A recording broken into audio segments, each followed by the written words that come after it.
Corrections was the first place that I was ever employed where nobody asked me at the end of the day or the end of the year what our bottom line was, right? Our success was based on the success of others. So what the environment was like in the early days, to be honest with you, it wasn't necessarily that welcoming. For one, a lot of times for these individuals that are coming in, and for myself, walking into a prison is brand new.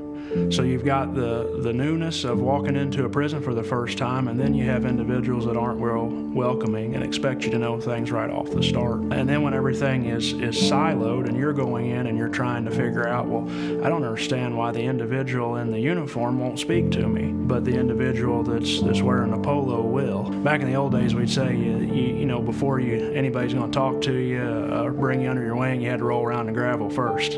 Right? And that culture has changed. We were siloed into different divisions. We've spent a lot of time throughout the years tearing those silos down, trying to transform our culture from what it was then to what it is now. That shift began to occur in about 2017, and that's when new leadership came on board. One of the big things that I remember looking out on the walk from the building I was working in, and almost every day without fail, I would see the same individual, one of our team members, walk down the walk with a smile on their face and shaking people's hands, talking to residents, talking to team members. And I was certain that was the warden, the way they carried themselves. And so about 3 months went by in my role, and one day my assistant said, "Mr. Terry, the warden's here to see you." And I thought, fantastic, I finally get to meet this guy who's been walking down the walk.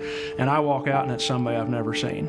So I formed this perception that this individual, the way they carried themselves, was the warden, to find out that I'd never even seen the warden. That's the first time I'd met him. And we are completely opposite of that today. In today's corrections, every single team member that walks into one of those institutions on day one sits down with the entire administrative team. They meet your warden, your deputy wardens, your assistant warden, your major, even some of your FUMs if they're having section head meetings.